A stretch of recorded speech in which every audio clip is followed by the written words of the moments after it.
Hi, it's Andy here at Photech Video, and in today's video I'm going to give you two checklists. The first checklist is the necessary gear which you will need to be able to do an indoor or a studio photo session, and the optional gear. And the second checklist is just 5 points which will explain how you need to set up your equipment, how you need to set up your studio. We're going to be using a one light flash setup and adding in a reflector, a white reflector. So here in the studio today, I'm lucky enough to have Laura, who's going to be our model. Hi Laura, thanks for coming today. Thanks, Andy. I'm really happy to be here in this tent. Fantastic, thanks very much, Laura. Please remember to check out her Instagram account, which you can see here on the screen.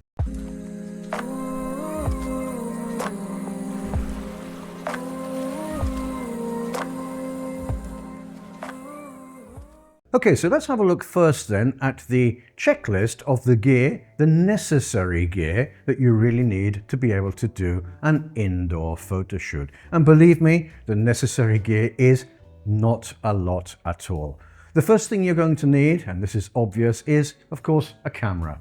Now mine is a Panasonic S5, but it doesn't have to be a modern camera. It can be a DSLR, it can be an entry-level mirrorless camera, or anything which actually takes a photo and also will accept a flash trigger, which I'll explain in a moment. So the second thing you're going to need is some type of lighting.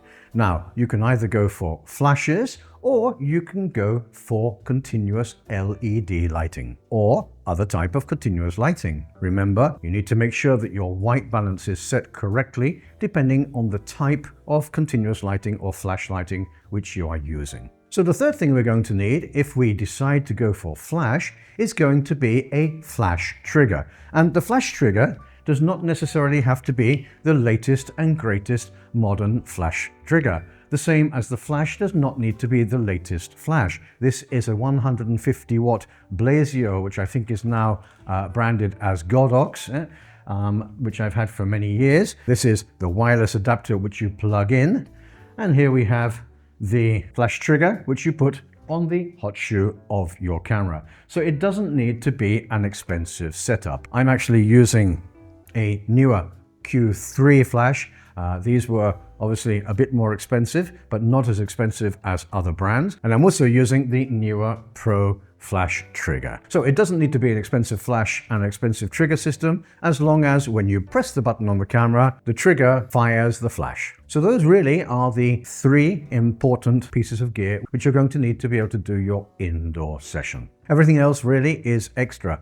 Obviously, these extras will improve the final outcome of your images, but of course they are optional. So optional gear which you may want to use could be gels, could be light stands, could be light modifiers, as I have this Octabox here, could be reflectors. You may want to use a light meter. I'm personally not going to use a light meter today. I'm going to use trial and error.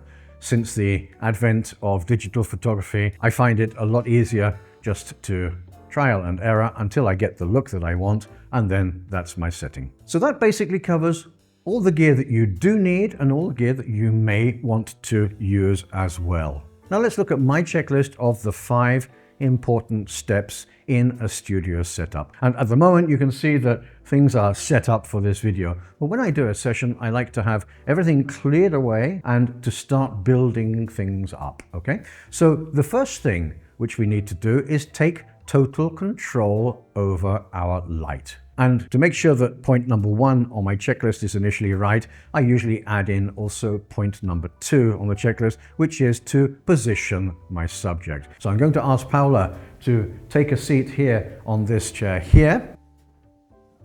And now what I'm going to do is I'm going to try to take control of the lighting in my studio. Now, you can see me and you can see Laura, you can see all the different pieces of equipment around the studio because I have 2 LED continuous lights here, which are the lights for these 2 video cameras. But I don't want any of this light in this photo. Now, I've been using this camera for some time. I've been taking photos here in my small studio, and I know what the settings are to be able to take complete control of my lighting. When I say take complete control, I mean if I take a photo that there is nothing in the photo. It is a completely black photo. From that black photo, I can now build up a lighting pattern to light my subject the way I want to. But none of the ambient light is going to affect the photo which we are going to take. Now, this is a Panasonic S5. I believe the flash sync speed is 1/250, 1/250th of a second. I always keep it down to 1/200th, just in case. We don't want to see that curtain, that shutter in the final image. So, shutter speed 1/200. I keep my ISO down to minimum so that the quality of the photo is going to be exactly the quality, the maximum quality that I want. So I'm looking there at 100 ISO. And then all I need to do is vary my aperture until I get a completely black frame. And generally with this lighting, it's f5.6. So because f5.6 is the perfect aperture to obtain this black image, it means I can use my Panasonic kit lens, which is a 20 to 60 millimeter f3.5 to f5.6, meaning I can vary the focal length without any influence over the aperture, the f-stop setting. So let's take a photo and see if this is right. To do this, I need to make sure then that my flash is turned off. Let's have a look here. We can see that we're on 1/200th of a second, we're on f5.6, and we are on ISO 100. So I'm just going to take a quick photo, and 1, 2, 3. And there we can see that the photo is completely black. We can't see Laura at all. We can't see her white t-shirt, which she has on. We can't see absolutely anything. So we have got total control over the lighting in our studio. Now what we want to do is add in our key light. Now this particular key light, as I said, is a Neewer Q3, which is a 200 watt flash, and it's inside this 90 centimeter Octabox, which has 2 diffusion panels and also has a grid. The grid is there to stop the spill onto the background so that I can decide exactly the light that I want to hit our subject. And something quite interesting about grids is that if the model can see white, the white can see the model, which means that before taking the shot, we can already know whether or not that light is going to hit our subject. And these lights go from 1/128th power right up to 1/1, which is full power, which is 8 or 9 stops of power. So what I'm going to do is put it in the middle at about 1/32, and let's see what the result is there. Okay, so let's take that test shot down now with the light without really positioning it very carefully, but let's see how this first test shot looks. So if you can look more or less here, please, Laura, thank you, and we'll see if we can get some catch lights in your eye. So about here, please, if you can. Thank you very much. And after 3, 1, 2, 3, and there we go. We can see that our background is completely black, and we have the typical Rembrandt lighting. We can see that the side of Laura's face, which is closest to the light, is well illuminated. Then we can see that the light is creating a shadow from her nose onto the other side of her face and creating that emblematic triangle, which is Rembrandt lighting. Now, I quite like that as it is, but I'm going to increase a little bit to 1/16th power. Now, these powers really do not affect you because it depends on the flash you're using as to the power output which you want to do. So it's playing up and down to decide which one, okay?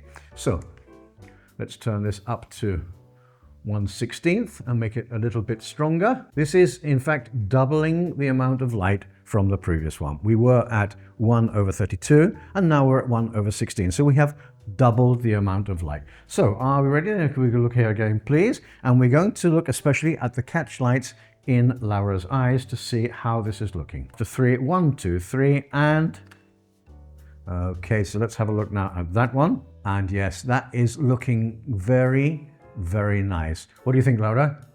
That's better. Okay, so I think that the power we're looking for here then is 1/16th power on this particular flash. But remember, Yours may be different, okay? So 1/16th power. So let's take a few photos now. I'm going to ask Laura to use her natural skills as a model to pose a little bit, looking at the light, looking here, looking up, looking down, looking to the other side, so that we can see how this light affects her differently as she moves her head, okay? We're not going to move the light. We're just going to see how that light changes depending. So let's begin by looking directly at the light, yeah, okay? And let's do one there. Okay, and that is very nice. Okay, so now let's do one looking maybe at this edge here, yeah? Okay. Okay, super. Now let's look towards this monitor if you can.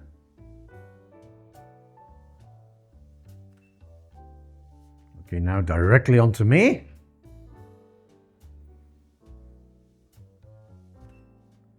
Okay, again we can see that Rembrandt lighting there. And now turn just maybe to between these two, between the camera and the monitor. And now what we're going to see is that the far side of Laura's face is going to be completely in shadow, okay? So let's go. I'll be ready after 3. 1, 2, 3, and... Okay, but it's still a very beautiful photo. So let's just review those for a moment and see. So this was the first one, and as you can see that Laura is looking directly at the light, and we can see that she is perfectly illuminated. Her hair, her shoulders, her jacket, her top, all of her face and her skin is perfectly illuminated. Let's move on to the next one, and we can see now that she's changed her position and we're starting to see some depth. We can see that there's some shadow now on the far side of her face away from the light. We're creating that depth behind her. Moved a little bit further around again here, and we can see that that shadow has increased even more. I really love dark shadow on one side of the face when the other side is highly illuminated. Here we're looking directly onto the camera, so that light is coming in from Laura's left, so it's illuminating her left hand side, and we've created that Rembrandt triangle on the right.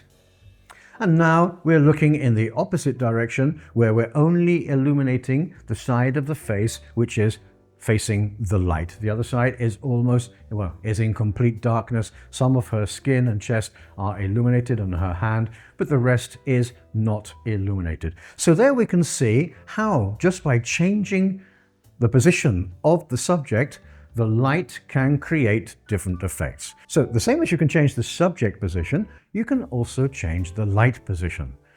Believe me, it's easier to change the subject position, okay? And maybe I could bring Laura further out, and that would create more distance behind her and the background, which would make the background even darker.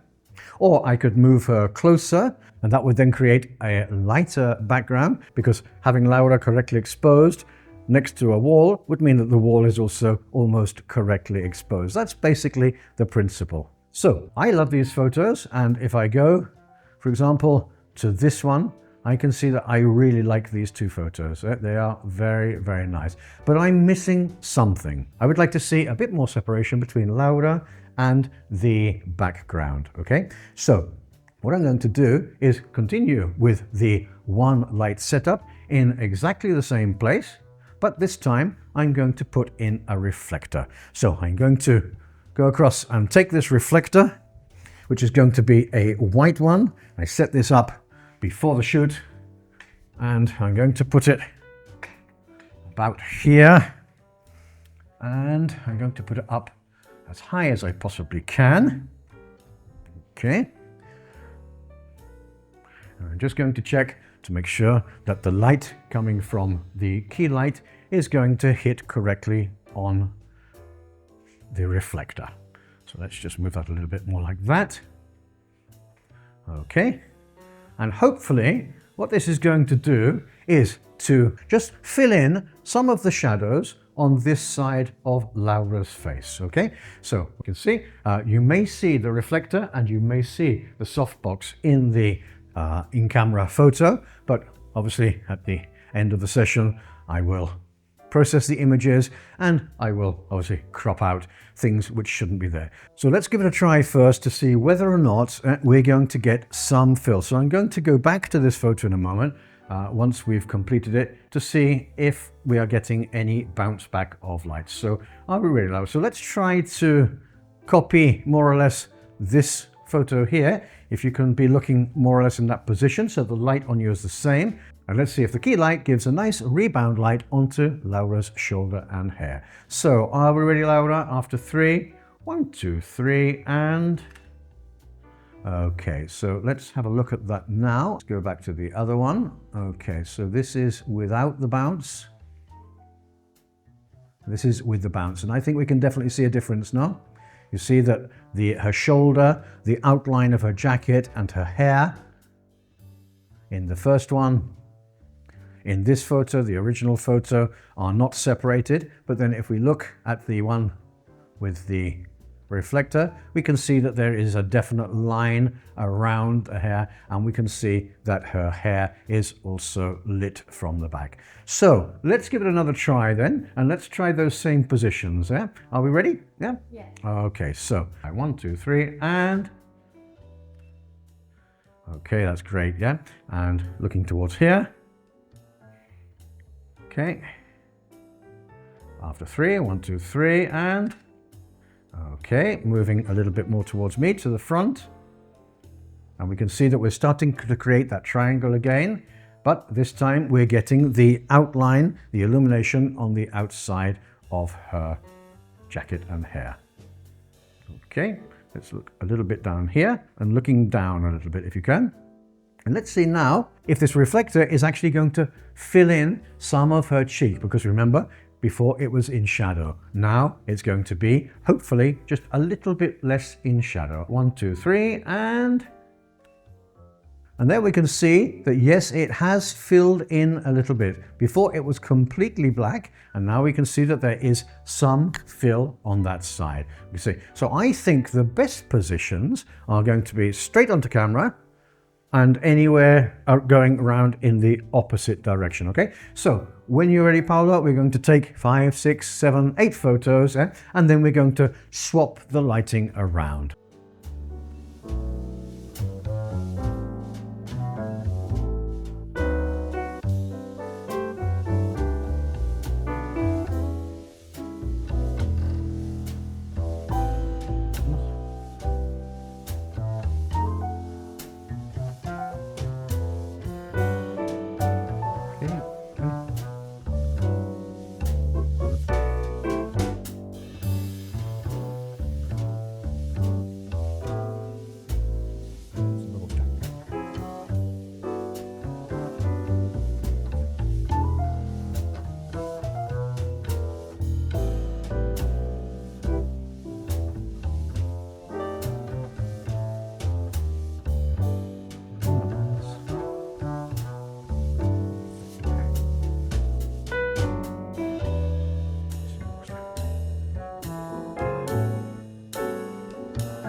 Okay, so now what we're going to do is we're going to swap out the lights because, as you know, everybody has their favorite side. I understand from Laura that her favorite side is the other side. So we're going to move the lights around. So the key light is going to be on this side, and then we will add in the reflector again. So first we're going to set up a key light. So we're going to begin again at point number 2, which is position our model. Once we've positioned our model, then we will position our key light. Once we're happy with the result of our key light, then we will position our reflector, and once we're happy with the position of our reflector and the results, then we'll take some photos. Okay, so I've just changed the key light around. I've taken out the reflector. I'll add that back in a minute. And let's go then back to step number 3. We already have our subject positioned, and now we have our key light, which is more or less the same distance as it was on the other side. So let's just give it a try and see if we need to change our settings or not. So if you can just look towards the flash then please, Laura. After 3, 1, 2, 3, and... Okay, and that looks pretty good to me. It looks like we have, again, a perfect lighting setup. We can see that she has catch lights in her eye. Let's go further down and have a look. Look at those beautiful catch lights in her eye. Skin tones are beautiful. The lighting is perfect. The Rembrandt triangle on the far side of her face, etc. So I'm happy with that. Are you happy with that, Laura? You are. Okay. So now what I'm going to do is I'm going to take the reflector and I'm going to move it over to the other side of her so that we can reflect some of this light back onto her and just fill in a little bit to separate her from the background and create an outline around her shoulder. So I think we are more or less there. So let's give it a try. We'll compare it to the one which we have here. So this one, which you can see at the moment on the screen, has no reflector. And now we're going to do a similar one. 1, 2, 3, and let's compare the two photos. So this is the one with the reflector, and this is the previous one. So let's just have a look and see if we can see. And yes, there is a definite difference. It's very subtle, but it does make that difference between bringing our subjects out and highlighting them and separating them from the wall. So let's have a look again. This is with the reflector and this is without. Yeah. So there is definitely a difference. Okay, so what we're going to do again is this time we're going to begin looking at the light on this side, and we're going to move around more or less to here, to here, to here, and to see how the lighting affects differently on the other side. So are we ready? After 3, 1, 2, 3, and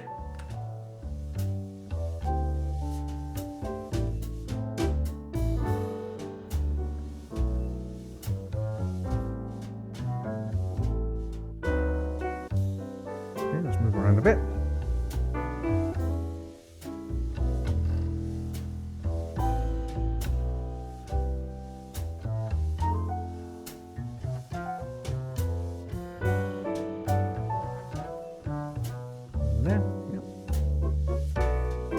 Finally, a couple looking a bit more to that way, yeah. Okay, and let's see again how this light reflects and bounces back into her face on the far side of the key light. Just a little bit more towards me, yeah. Okay, so we can see the other side of your face, fantastic, and there we go. You can see how with just one flash and one diffuser, how you can shape the light in your studio, in your indoor photography, and how you can control the lighting before you begin to take your photos. Now, obviously, this is a one light setup. We used a reflector. We could have used a second light, or even a third or a fourth, but not everybody has 3 or 4 flashes in their studios or in their home. I wanted to show you just how you could do this just using one light, one flash trigger. I'm using a modifier, but you don't need to use a modifier if you don't want to. Some of these photos I can see immediately lend themselves to being black and white because of the shadows on the face, and I'll probably process some of them like that, and others I will leave in color. And at the end of the video, you will be able to see a selection of the processed images. Now, you'll find affiliate links to all the gear used in the making of this video in the description section down below. If you do decide to buy something from one of my affiliate links, the price to you will be the same. However, I will receive a small commission, which will help me to continue creating content for you here on my channel. Also, please don't forget to leave your comments and questions. I always answer your comments. I love reading your comments and I love being able to answer your questions. So please leave those also in the comments section down below.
So all that remains for me to say is thank you so much to Laura for her session today. She was an absolute star. Thanks, Laura. Thank you, Ami. Don't forget to check out her Instagram account, which you can see here on the screen below. If you liked this video and you found it interesting, please click on the like button, subscribe to my channel, and ring on that notification bell to be notified every time a new video drops on my channel. Until the next time, this is Andy at Photech Video signing off. Take care and be safe.